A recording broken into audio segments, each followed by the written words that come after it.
বৈষম্য বিরোধী ছাত্র আন্দোলনে আহত হয়ে ১ মাসেরও বেশি সময় রাজধানীর সরকারি ৩ হাসপাতালে এখনও চিকিৎসাধীন ২৭৫ জন। এদের কেউ দিনমজুর, ড্রাইভার কিংবা সবজি আড়তের কর্মী। দীর্ঘদিন কর্মহীন থাকা এসব মানুষ জানেন না কবে কাজে ফিরতে পারবেন তারা। উপার্জন বন্ধ থাকায় বিপাকে পড়েছে দরিদ্র পরিবারের অন্য সদস্যরাও। আগারগাঁওয়ের জাতীয় চক্ষুবিজ্ঞান ইনস্টিটিউটে ১ মাস ধরে ভর্তি কাভার্ড ভ্যান চালক নূর করিম। একটি নিট কম্পোজিট কারখানার কর্মী নূর করিম ১৯ জুলাই সাভার বাসস্ট্যান্ডের সামনে গুলিবিদ্ধ হন। আবার কবে কাজে ফিরতে পারবেন জানা নেই তার। একটা চোখ গেছে, এই অবস্থায় তো ড্রাইভিং করা ক্রিটিক্যাল। ডাক্তার এইভাবে বলেও না যে আমি ড্রাইভিং করে খেতে পারবো বা আমি ভবিষ্যতে কি করব। একই হাসপাতালের বিছানায় কাতরাচ্ছেন খুলনার দিনমজুর আব্দুস সাত্তার ও মিরপুরের সবজির আড়ত কর্মী শরীফ। ৮ জন মানুষ সংসারে,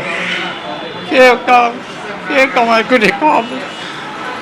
আর ছোট ছোট বাচ্চারা ৮ জন, আমার কামাই করার আর লোক নেই। আমাদের তো কর্মস্থান বন্ধ, আমরা সরকারি খাওয়ান খাইতেছি, কিন্তু আমাদের নিজেদের কি যে পরিস্থিতি বা আমাদের আগামী ভবিষ্যৎ কিভাবে যাবে।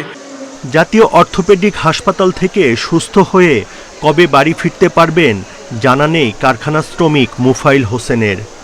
জানি না আর কতদিন বসে থাকবো, বসে থেকে চলবে কিনা আমার পরিবারটা, অনেক কষ্টের ভিতরে আছে। হাসপাতাল কর্তৃপক্ষ বলছে আহতদের বিনামূল্যে চিকিৎসা দেয়া হচ্ছে। প্রায়োরিটি লিস্টে প্রথমে হচ্ছে ওনাদেরকে চিকিৎসা দিয়ে যত দ্রুততার সাথে এবং সম্পূর্ণ না হলেও আংশিকভাবে যদি আমরা ওনাদেরকে সুস্থ করে তুলি, ওনাদের আবার কর্মজীবনে যদি ফেরত যেতে পারেন, এটাই আমাদের চাওয়া। বৈষম্য বিরোধী ছাত্র আন্দোলনে আহত হয়ে রাজধানীর সোহরাওয়ার্দী, পঙ্গু ও চক্ষু হাসপাতালে এখনও চিকিৎসা নিচ্ছেন ২৭৫ জন। Buddhadeb Kundu, independent news, Dhaka.